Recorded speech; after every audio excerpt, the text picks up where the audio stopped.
So I'm Nicholas Bell with Ion Cinema, and I'm here with Alexandre Aja. Yes. It's me. with his new film Horns at the 2013 Toronto International Film Festival.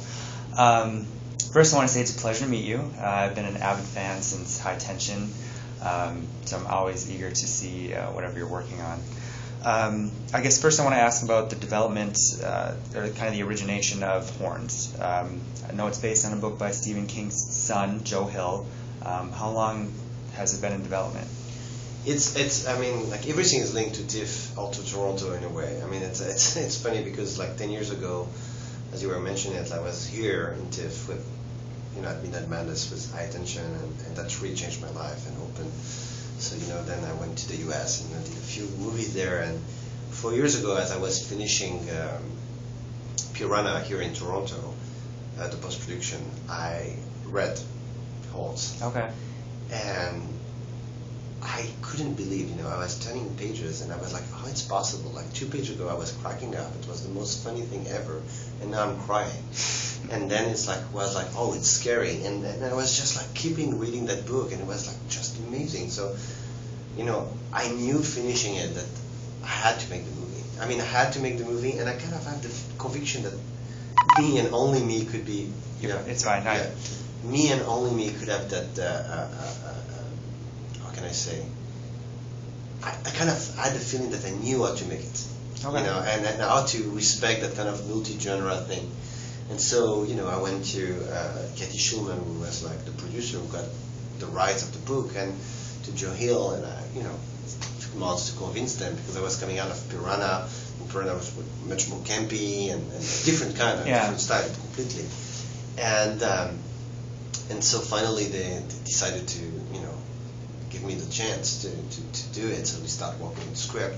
I wanted to be sure that we have the best of the book back on the screen, because I just wanted to kind of reproduce the same experience I had reading it for the audience to see it, and then everything went in I think we spent like a year working on the script, like developing the script. I mean, I think the whole process development was like a year or 2 years, and then Daniel came on board, and that was of course a blessing and an amazing opportunity, because this movie has been made with people that were all sharing one thing. It's the passion for the material. Like everyone that came on board came because they love so much. You have a really amazing supporting cast.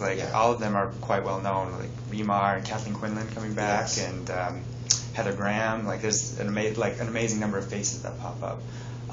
As far as Radcliffe goes, I find him an interesting casting choice in light of, because I find him very reminiscent on the screen as like Elijah Wood, of course, who was in the Maniac remake. Yeah. It was also a very strange coincidence to do like back to back. Right. I was shooting Maniac, and then 6 months after I was shooting Horns, and going from one to the other, and they actually never worked together, but they really appreciate each other a lot. They're two interesting pieces taken together, I guess, but.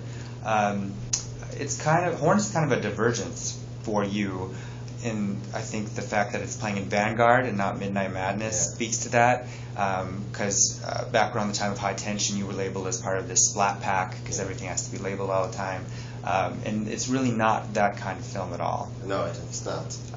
I'd say, in fact, while I was watching it an hour ago, it felt like a parable, and you seem to have, with Piranha maybe being the exception, which I thought was a lot of fun too, you like to explore kind of what's right under the surface, like repressed desires all the time. I see that pop up, and that's what Horns is all about. But also in Hills Have Eyes, High Tension. Do you have anything? Is that something you're really looking to explore? It's something that kind of come, I would say, in a natural way. Okay.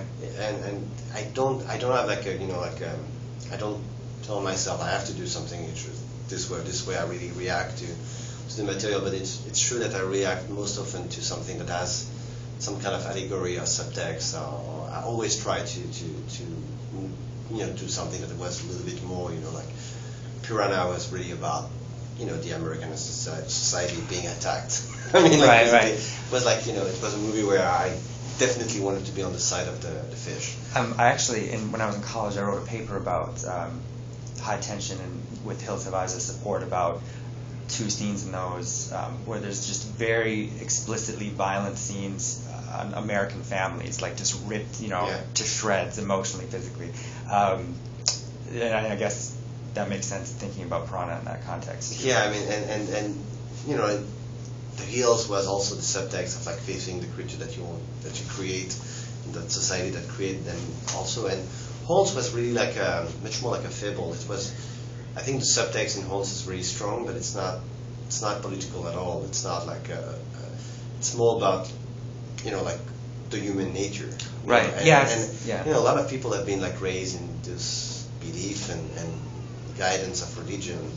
I took it as just like mythological concept to bring to the screen something that's really more like like the story of the fallen angel. I think that the story of the fallen angel, like the Paradise Lost kind of Saturn story. Yeah, you open with Milton. Yeah, for me it's a very interesting story about life and not about an angel becoming the devil. It's really about like who you can be in life and who you can become and who you can like it's about your own personality. And I think this movie is really like about youth myths and like the whole religious content is here only to illustrate, I think, the journey of each of us through this life. And I just wanted to like that's how I read the book and that's how I made the movie. Then I know like a lot of people can take different things and have their own interpretation, but that's really was my main purpose was to make a fable about first love and revenge and about the devil as as a rock and roll kind of like inspiration to let people be who they are for real. Okay. And when do you have any idea when you can expect to see in theaters?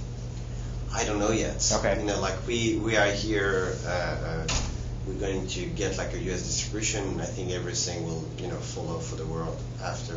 Excellent. But I hope like early next year. Okay. Excellent. Well, I very much enjoyed speaking with you and your film.